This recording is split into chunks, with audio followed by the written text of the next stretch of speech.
Talking about Batman the animated series on this channel is nothing new, but how many of you knew about the comic book tie-ins? Even I didn't know there was a comic book tie-in to the show until years after it ended. I'm surprised that many people haven't even talked that much about them, so I'm going to briefly talk about each segment of them and give a top 10 of most of them. The Batman adventures lasted from 1992 all the way to 1995, lasting 36 issues. These were standalone stories that had little connection to the show itself. They were solid in their stories, but the illustrations were a mixed bag. It sort of reflected on the style of the show, but sometimes the characters looked a little too round and balloon-like. During this run, there were a few annuals and spin-offs. The first annual was about Batman keeping tabs on a villain known as Ruby Rocket, who eventually made her way into the show, but that still of hers is a subject in itself, even though she wants to go straight. Batman then thinks of the times where villains try to reform, but fail to do so. The best story is when the Scarecrow takes a new alias and teaches at college. He then takes kindly to a bright student of his, but then he finds out that she was recently sexually assaulted by a guy. They don't say out loud that she was, but the way that they imply through illustrations is mature and well done. He then goes back to being the Scarecrow, but just to get back at the guy who did her wrong. The second annual is about Batman teaming up with a demon Etrigan, who also made his way into the show, to defeat Ra's al Ghul's new plan for world domination. The part that stands out is the scene when Batman is hallucinating, and the illustrations by Bruce Timm is very Jack Kirby. There was a holiday special that was eventually adapted into Holiday Nights, but except for the story about Mr. Freeze. Batman tries to stop him, but finds out that Mr. Freeze was trying to find the grave of his wife because on Christmas Eve, the date that the story takes place at, was their wedding anniversary. We also had a graphic novel tie-in to Batman Mask of the Phantasm. Then of course we had Mad Love, but if you want to see my review on that, please click in the description below. So here's my top 10. Number 10.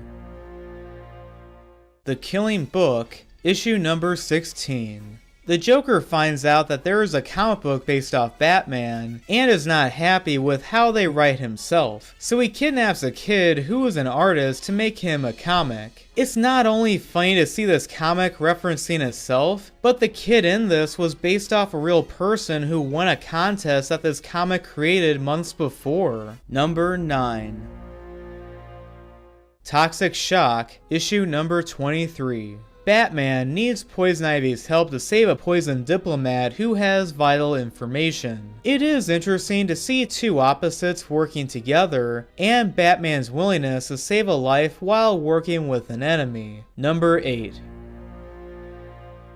Larceny My Sweet, issue number 8. Batman is trying to stop a strong guy who looks like a stereotypical criminal, while a reporter named Summer falls for a new guy. But it turns out that these two guys are Clayface. Number 7.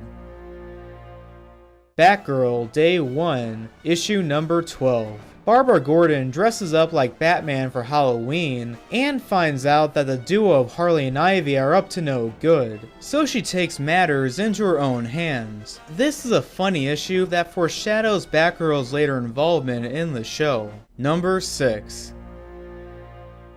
In Memoriam, The Book of Memory, and The Last Batman Adventures, issues number 34, 35, and 36. This three-parter is about Dr. Hugo Strange is trying to erase the memory of the death of his son, but Batman accidentally gets hit by it and forgets who he really is. Catwoman takes advantage of this to make him her new partner in crime, but eventually he remembers who he really is, and his line to Catwoman is childish but funny. Number 5. House of Dorian, issue number 21. Batman has to save Selina Kyle from the vengeful plot of Dr. Dorian, who was in the episode Tiger Tiger, when he manages to get his cat-like creation and Man-Bat to go along with his plan. Eventually, the werewolf-like creature, who was in the episode Moon of the Wolf, also joins in. This is an interesting issue that reminds me of one of those big Monster Bash movies from the 40s, and it ends on a cliffhanger to who survived or not. Number 4. Just Another Night, issue number 33. Bruce Wayne takes his friend Veronica and her son to a movie, and they are later robbed at gunpoint. I like this one because it shows the struggles of Bruce having to balance his playboy self and his alter ego at the same time. Number 3.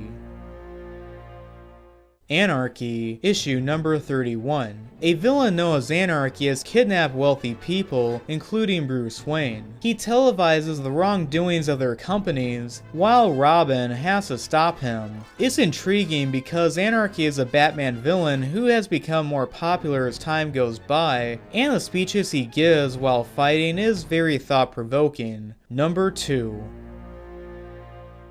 Survivor Syndrome, issue number 27. A man dresses up like Batman, but almost gets killed. Batman finds out that the man used to be an Olympic athlete until his wife was tragically killed. Batman trains him back to his prime, and it shows that Batman is not the only one who can dedicate himself. Number 1.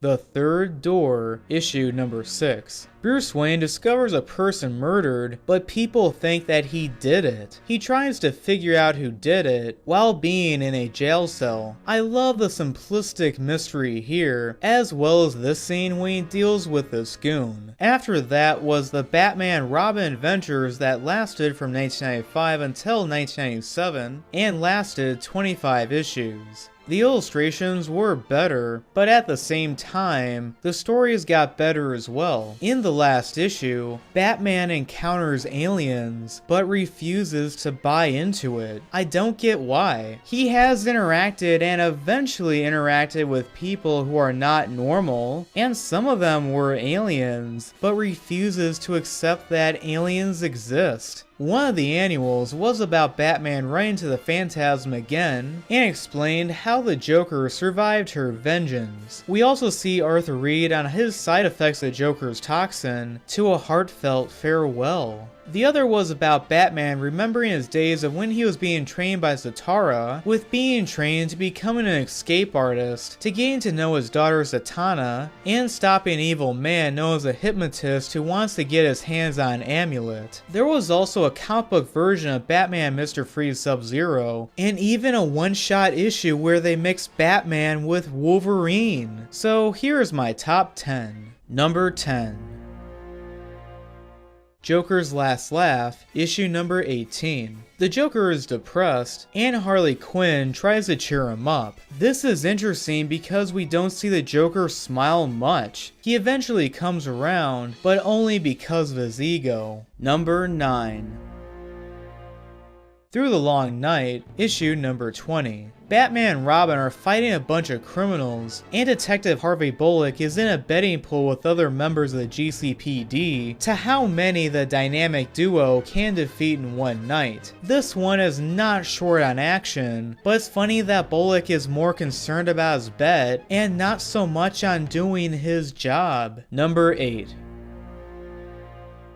Birdcage, issue number 4. The Penguin has broken into a zoo, and Batman tries to stop him. I like this opening with the news narrating while Batman is trying to get into the zoo, but we get some backstory to the Penguin to relate to him not liking Batman. Number 7. Why is a Raven like a writing desk? Issue number 21. The Riddler captures Commissioner Gordon, and Batgirl tries to rescue him. I like this one because the Riddler doesn't take her seriously, and is insulted that Batman didn't come instead, because he thinks that he is only worthy enough to match wits with him. Number 6. Dagger's Tale, issue number 14. This one's about a criminal named Dagger Dixon tells inmates of his encounter with Batman. This is an interesting one for showing the story through the bad guy's perspective, but Dagger Dixon is an original character that only existed in the comics of this series. Number 5. His Master's Voice, issue number 7. When Scarface finds out that the ventriloquist has another puppet, he wants to get back at him by killing the only thing that matters to the ventriloquist. In this heartfelt mystery, it turns out to be a photograph of the ventriloquist's mother who passed away a while back, and it's a cherished memory of his. Number 4. Crocodile Tears, issue number 23. When Summer thinks that Batman and Robin are too harsh on criminals, Killer Croc takes notice of this, and seeing things that they have in common, but just coincidental, thinks that they should be together and falls in love with her. But the feeling's not mutual, and ends with her breaking his heart. Number 3. But a Dream, issue number 17. The Mad Hatter has apparently died of a broken heart in Arkham Asylum, ironically on the day of the wedding of the girl that he was into named Alice. But it turns out that he faked his own death just to try to be with her. It ends with him hallucinating in a fantasy to where he kills the dynamic duo and marries Alice in Wonderland. Number 2. Harley and Ivy and Robin, issue number 8. Harley Quinn and Poison Ivy capture Robin and take control of him to do their bidding, but Harley becomes envious and tries to cure Robin. This issue is funny with Harley trying to get rid of Robin, and how Robin admitted to not minding being kissed by Poison Ivy. Number 1. Two-Timer Part 1 and Part 2, issues number 1 and 2. Two-Face is on the verge of recovering and could make it still with his fiancée Grace, but that is ruined when the Joker fills Two-Face's mind with false ideas of jealousy. This escalates to him breaking out and trying to kill Bruce and Dick. This is a really good two-parter and a start to the comic book title, and it makes you despise the Joker even more. There was a miniseries called The Lost Years, in which it was about Dick Grayson quitting, going off on his own, and returning to Gotham City as Nightwing, while new Robin, known as Tim Drake, takes his place. Then after that was Batman Gotham Adventures that lasted the longest from 1997 until 2003, lasting 60 issues. This was my favorite of all the installments in the whole series because there were so many good stories, and the illustrations by Tim Lees were great for how much they gave expression to each of the characters, even though I didn't understand why Batgirl has lines underneath her eyes. The stories were interesting with Nightwing going undercover when they suspect that Poison Ivy has created an addicting cereal, and it was ahead of its time because we are more aware of what things may be in our food or not. Another was Bruce Wayne has jury duty. The other jurors think the man is innocent, but he knows he is not because he saw him firsthand as Batman. But I don't think Bruce Wayne would ever give up his secret identity, even under oath, and it was totally avoidable. So here's my top 10. Number 10. With a Price on His Head, issue number 1. After the Joker kills the son of a wealthy man, he wants to avenge his son's death by placing a high price to take in the Joker, dead or alive. While Batman puts the Joker in the Batcave for safety, other villains get involved with wanting to cash in on the bounty. This one stands out with the Joker getting loose and almost discovering who Batman really is, and for showing how Batman will not take a life, no matter how awful the crime that person might have done. Number 9. Lucky Day, issue number 2. Two-Face crashes a game show, but it turns out that his father is the contestant. We see his backstory to the wrongdoing of his father, and how he used the coin as a form of discipline, something that Two-Face would adopt later in his life. Number 8. In Arms, issue number 26. Many people are after a baby because its DNA is encrypted with launch codes from the former Soviet Union. So Batman goes out of his way to protect the baby while fighting crime. Some wonder why he doesn't put the baby in the Batcave, but Ra's al Ghul knows where the Batcave is at, and it would not be safe for the baby there. Number 7. Running the Asylum, issue number 45. Batman goes to Arkham Asylum where he's told that it's in lockdown. One of the doctors has gone missing, and Batman has to figure out which villain or villains is behind it. I love that we get an ensemble cast of Batman villains in this issue, but it kinda reminds me of the first Batman Arkham game, but this was made several years before. Number 6. Deals, issue number 30. A child is suffering from a condition that is similar to Clayface, and Batman wants his help. This stands out to me for two reasons. One is that it's nice to see Clayface being selfless for once to help a child in need, and the other is when he's being escorted out of Arkham Asylum, he provokes a riot and Batman has to stop it. I think this image alone needs to be seen more often, and it's underrated. Number 5. Turnabout, issue number 43. Harley Quinn needs Batman's help because someone is trying to kill her. It turns out to be a past patient of hers, but due to a misunderstanding, and part of Harley being too sidetracked for having the hots for the Joker, she was kept in Arkham. My favorite part is when she looks through a list of people she did wrong, and it's worth taking the time to read. Number 4. World Without Batman, issue number 33. The Phantom Stranger shows Batman what it'd be like if his parents were never murdered. Although he still would have met Selina Kyle, they get married and have kids. But crime is worse. Nightwing and Robin are in gangs, and Commissioner Gordon gets killed in a line of fire. Batman's backstory was a tragic one, but in the grand scheme of things, it was for the better of Gotham City. Number 3.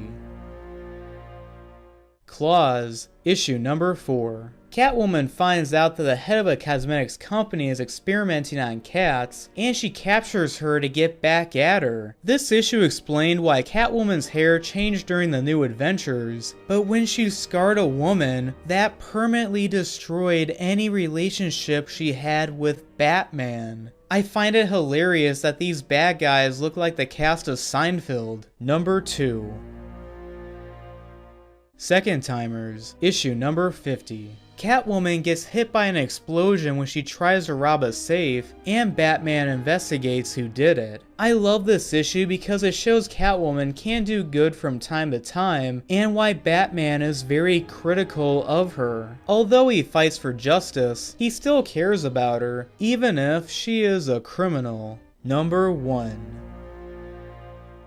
Leaves, issue number 60. The last issue features Batman saving Commissioner Gordon from the Joker. It also happens to be on the anniversary of the murder of his parents. This is an emotional issue with Batman not talking much, and the illustrations speak for themselves. We see him take down a ton of men, and it's balls to the walls with how bloody and beaten he gets, but the story is not short on heart. There was a miniseries called Gotham Girls, which was loosely based off the web series of the same name, a few crossovers with Superman in his comic, and a one-shot comic of Batgirl. Finally was Batman Adventures, aka the Batman Adventures Volume 2. This one was the shortest out of all of them, lasting 17 issues, before being pulled to make way for the Batman Strikes, based off the show The Batman during that time. Making a top 10 list would be sort of pointless for how short it was, so here's a basic summary. The Penguin runs for mayor and wins, and eventually finds out that the Clock King rigged the election so he can get back at his rival Mayor Hill. Ra's al Ghul tries to kill off Batman's villains because he sees them as distractions for Batman's full potential. In addition, Mr. Freeze reunites with Nora before his head descends into the ocean floor. The Joker and Harley Quinn try to get married, and the Poison Ivy in the New Adventures was a plant clone, and the real Poison Ivy is in South America in incognito. The last issue was about Joe Chill, the man who murdered Bruce Wayne's parents, is paranoid that he could get caught for the murders from years ago and sees Bruce's face everywhere. It ends with him fighting Batman. His cowl is accidentally ripped, and Joe sees it horrified and falls to his death. Around that time, we had the hilarious miniseries known as Harley and Ivy. Besides being very risque for its fan service, it was not short on comedy.